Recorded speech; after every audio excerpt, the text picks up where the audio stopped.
kind of hard to show you the Hawkeye view, but basically I put a spacer in the back of this bevel gear, pushed it up forward.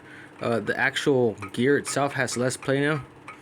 That noise is the actual gear touching this gear. If you look at a stock motorized bike, this has more play than this one. I actually checked my other engine, and yeah, so everything on there is tight. That noise is just the bevel gear and maybe a little bit of this plate, but it's full clutch pads. All the clutch pads are in. What's grabbing this clutch and what's separating this clutch from not to grab are these discs. You see these discs? You have to connect it here so you can activate it and deactivate it. Look real close. You see this little gap right here? You gotta add spacers here in between the bearing and this, which the stock 3D Motorsport clutch comes with that spacer. That spacer works perfectly for this, so you can just put it in there, maybe grind it down a little or add some spacers. With my luck, I had 3-piece cranks spacers. You can see these spacers are for 3-piece cranks, but I used the original spacer that goes in here, and I did use some of these flat washers from the 3D Motors, not 3D Motorsport, from the 3-piece cranks. So all that said, I'm gonna tell you, look at the clutch pads. When I activate it, you see a move.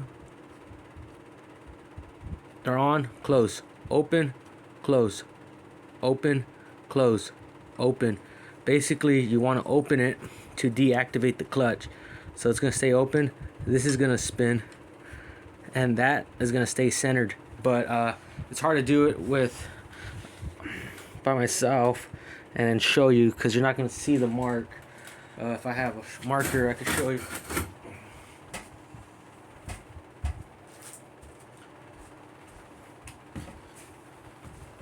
Here. And it might grab a little. I'm not going to lie, it might grab a little. But alright, you can see it's a black line. It helps if you're holding.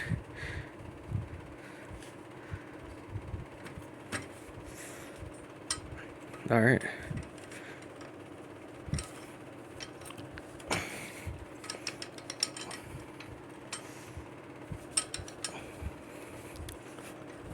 Basically, you can see it grip and then deactivate. You see that stay the same. It covered it. It went back and forth. I can't move it much more because when you disactivate the clutch, this gear still spins. You're not aware of that because of the bearings. So me activating this clutch, look, see the pads moving? Disactivating it, or yeah, disactivating the clutch, because when you release it, it activates the clutch. So disactivating the clutch, you don't know this on a motorized bike, but when you disactivate it, it allows this bevel gear to spin. So this is going to start spinning, reveling. But I can't do it to show you because look, even without, I mean the clutch is activated here, but you can see it. You can hear that noise, the vacuum of the engine. So if I do it right here just to show you, you're just going to hear the vacuum of the engine, and that's what I just demonstrated. So that's how the clutch works with no bucking bar. The disengagement mechanisms here, and it has springs, and it expands and disexpands. And like I said, I can make a slimmer version, but it eliminates the bearing, and we want the bearing here. So when you disactivate it, it allows it to spin better. Wouldn't you want to have a better activated, disactivated clutch than not? So yeah, so look, disactivated, activated, boom, just like that. And the reason why it grips, it has the spring tension and it has clutch plates. What separates clutch plates than clutch pads is they're these discs, and it has this coating so it grips. It's not sandpaper, but you know, it sandwiches it and it grips and it locks and it grabs. So you can hear the sprocket noise, but that's just very little.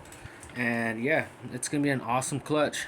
Hope you guys enjoy this video as well.